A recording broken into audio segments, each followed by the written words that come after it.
អត់ចាំយូរទេគឹមលីសាចេញវីដេអូបញ្យល់ច្បាស់ក្រោយរងពាក្យរិះគន់ដូចទឹកបាក់ត្រនំទាំងនាងមិនបាននិយាយប៉ះពាល់អ្នកណាពិតណាថ្មីនេះមហាជនអ្នកគាំទ្រលើ TikTok និង Facebook កំពុងផ្ទុះការចែករំលែកខ្លាំងជុំវិញប្រធានបទថ្មីមួយទៀតដែលមានមតិវែកញែកខ្លាំងលើវីដេអូសម្ភាសន៍ខ្លីមួយរបស់តារាសម្ដែងល្បីឈ្មោះគឹមលីសាដែលបានលើកនិយាយពីរឿងជីវិតប្តីប្រពន្ធក្នុងគ្រួសាររបស់អ្នកនាងក្នុងវីដេអូសម្ភាសន៍នោះអ្នកនាងគឹមលីសាបានលើកពីចំណុចមួយរវាងអ្នកនាងនិងស្វាមីគឺអ្នកទាំងពីរចូលចិនផ្ដល់សេរីភាពឲ្យគ្នាទៅវិញទៅមកមិនដាក់សម្ពាធគ្នាពេលចេញដើរលេងទៅណាមកណាជាពិសេសពេលយំគឺអ្នកនាងមិនដែលហាមឃាត់មិនឲ្យស្វាមីទៅណាកំណត់ពេលវេលាឬខរោស្វាមីមកផ្ទះវិញឡើយជាមួយគ្នានោះអ្នកនាងថាបើសួរថាស្រឡាញ់គឺស្រឡាញ់ប៉ុន្តែបើឲ្យដាក់សម្ពាធគាត់មិនឲ្យទៅណាឬត្រូវតែកំណត់ពេលវេលាគឺខ្ញុំអត់ចេះ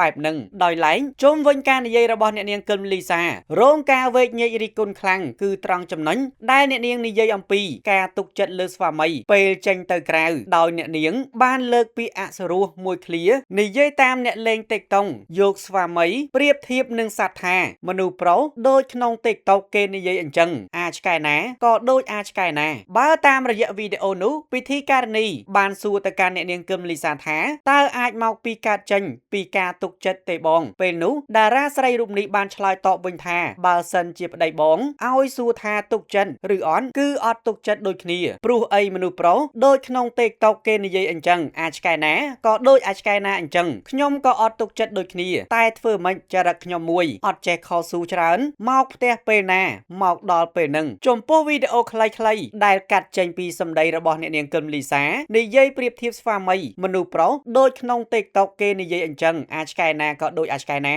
នេះដែរត្រូវបានអ្នកលេងបណ្ដាញសង្គមជាច្រើនយកទៅចែករំលែកនិងបញ្ចេញមតិវែកញែករិះគន់មិនពេញចិត្តខ្លាំងជាពិសេសអ្នកលេងបណ្ដាញសង្គមប្រុសផងដែរដោយឡែកងាកទៅមើល Facebook របស់តារាស្រីគឹមលីសាក្រោយរងការវែកញែករិះគន់លើការនិយាយរបស់ខ្លួនតារាស្រីរូបនេះក៏បានចេញបង្ហោះសារនិងវីដេអូបកស្រាយឆ្លើយតបទៅកាន់អ្នកវែកញែកជាបន្តបន្ទាប់ក្នុងនោះអ្នកនាងបានសុំចិត្តអ្នកលេងបណ្ដាញសង្គមមួយចំនួនសូមកុំយកអ្នកនាងធ្វើជាប្រធានបទសូមកុំចោទប្រកាន់និងលាពណ៌អ្នកនាងព្រោះវីដេអូនោះចេញតាំងពីមួយឆ្នាំមុននិងក្នុងវីដេអូពេញអ្នកនាងមិនបាននិយាយប៉ះពាល់អ្នកណាឡើយតាមរយៈវីដេអូបកស្រាយនោះដែរអ្នកនាងគឹមលីសាបានរៀបរាប់ថាខ្ញុំសុំចិត្តអ្នកលេងបណ្ដាញសង្គមកុំយកខ្ញុំទៅពាក់ព័ន្ធខ្ញុំទទួលយកអត់បានទេពាក្យជេរប្រមាថហើយជេរខ្ញុំនេះក៏ខ្ញុំមិនបានជេរប្រមាថប៉ះពាល់អ្នកណាដែរខ្ញុំនិយាយន័យធៀបតាមគេនិយាយដែរបានផ្ទុះល្បីក្នុង TikTok កាលមួយឆ្នាំមុនម្លេះខ្ញុំមិនបានជេរសំដៅ